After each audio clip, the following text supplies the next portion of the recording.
Il s'agit en effet, le 12 octobre prochain, de délivrer un double 100%.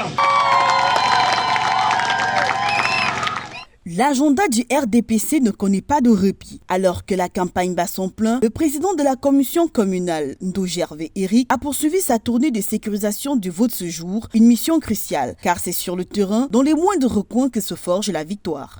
Les impressions de satisfaction. Nous voyons à travers cette foule immense, transportée par le vent toujours nouveau du renouveau, et qui est dédiée à la préparation de la réinstallation de son Excellence Paul Biya à la tête de l'État. Nous pensons que la campagne de proximité est un succès.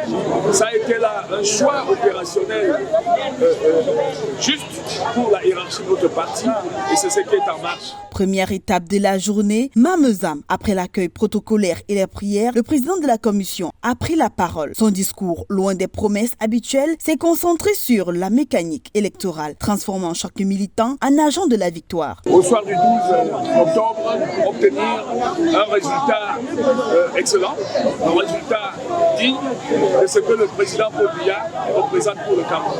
Sors de l'isoloir et introduis l'enveloppe dans l'urne située au milieu de la salle.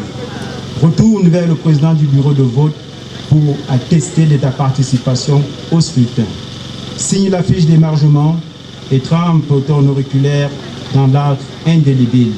Ton vote est enregistré. Le bulletin blanc à la flamme. Le 12 octobre, c'est le bulletin blanc à la flamme. Celui du RDPC, celui de son Excellence Paul Biya. Ne vous y trompez pas, il n'y en a pas d'autre.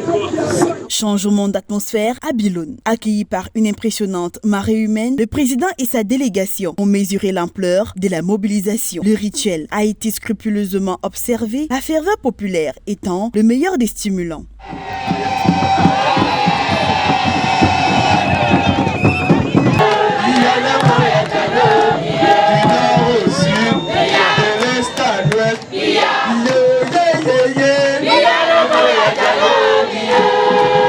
La tournée se poursuit, pointant l'exigence d'un plébiscite comme principal mot d'ordre. Le RDPC resserre ses rangs, misant sur la discipline pour s'assurer un succès historique.